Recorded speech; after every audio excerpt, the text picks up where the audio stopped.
This is my take on how to unlock your switch stance spread eagle. So I'm assuming you probably got a pretty good handle on the regular stance spread eagle. So let's break it down. In order to do a spread eagle, you first have to transition into the position. And then the second part is to control and sustain the position, sustain and control. For me, that's two different things. And right off the bat, I know I'm okay controlling the switch stance. Not great because I don't get enough reps, but competent. What I have difficulty with is transitioning into the spread eagle position on my weak side. So this is my natural. This is my switch.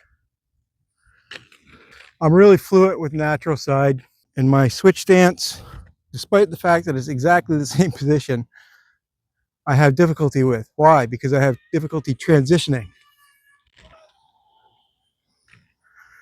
I have difficulty opening up in that direction. The weight distribution is different.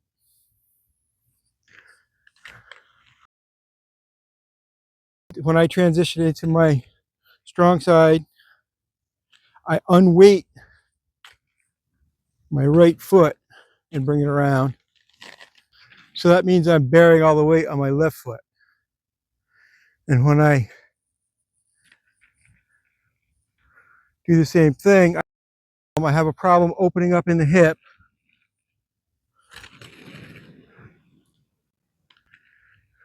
Low speed, open up the hip. Pivoting on the toe makes it so much easier. So we've broken the transition down. That's the foot movement. There's also a weight transfer. The initial weight transfer is to the forward foot. And then you complete the foot transition and weight the back foot. Breaking it down and drilling two different movements. Rotating the foot, coming back. Rotating the foot, coming back. Rotating the foot, coming back. And without committing any weight to my trailing foot. But for a good spread eagle, your balance is right between. Your balance is right between.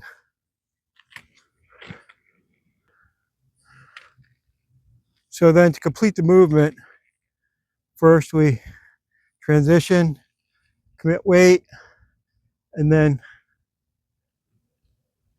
that's it. Use control with our edges.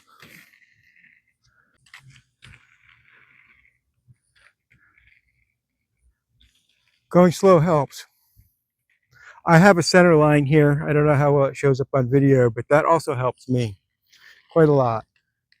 So teach myself how to do it with my strong side. Mimic that with the weak side. Teach, learn. Feel what it feels like. Duplicate those feelings in the mirror. It's called cross-hemisphere skill transfer. So basically your competent side teaches your naive side how to do something if your naive side is paying attention. So now that's my weak side. I can do it independently. It's important to get independence early on.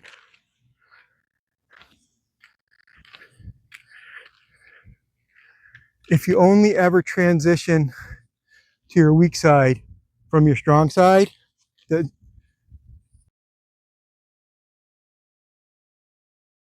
any other transition is going to be harder. So you got to practice the independent sequence, i.e. starting into your weak side spread eagle from forward 2-foot glide, slow down, pivot the foot, commit the weight, come around for control. The natural inclination in the spread eagle is to be on your inside edges.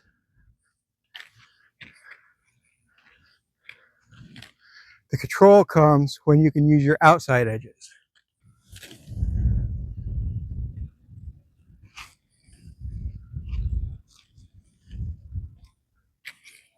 So one drill that really helps that is outside spread eagle circles.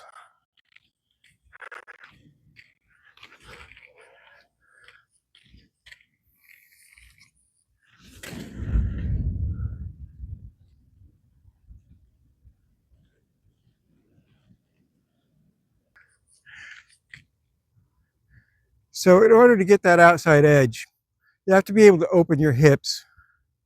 I'll get an overhead shot of my feet in the position. You have to be able to open up your hips, but you don't have to be able to open them more than 180 degrees. In fact, you could be less than 180 degrees because you get some angle out of the, see if I can do this on a hill.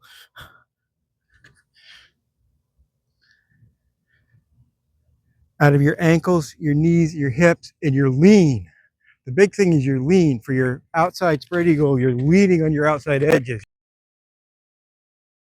You're not steering with your toes.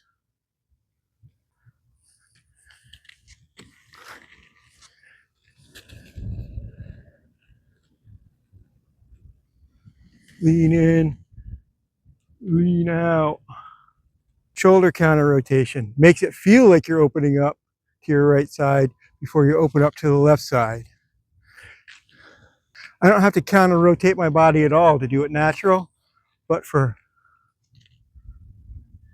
switch, the counter rotation helps immensely. As I get fluency, I'll be able to drop that counter rotation.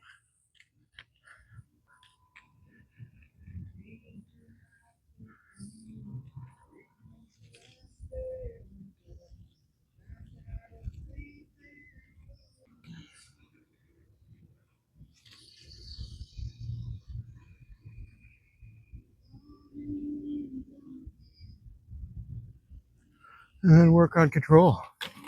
So this is where the serpentine spread eagle drill comes in. This really gets you, works everything. The frequent transitions, edge control on both sides.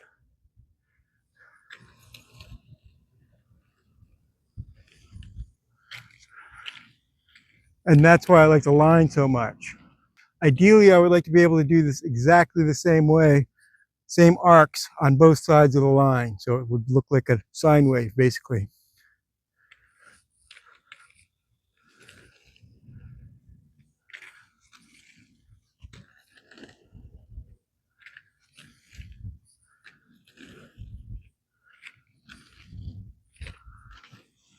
And there I could practice big arcs and small arcs. It doesn't matter how big the radius of the turn is, it matters that it's symmetrical on both sides of the line. And then the serpentine drill, bring it back, transition. So that integrates the skills and really works that trans-hemisphere skills transfer to maximum advantage. I'm doing this on asphalt on a 1% grade towards the camera. Makes everything so much easier. And my wheels are 70 by 38 millimeter, 78A, super chunky, very soft. These are rough terrain wheels. This parking lot is certainly fine for 82, 84A, smaller diameter wheels because it's nice and smooth. And there's no debris or cracks or anything. So a little bit harder. Smaller will definitely help your agility, both smaller diameter and narrower. No, that direction, sorry. my mantra is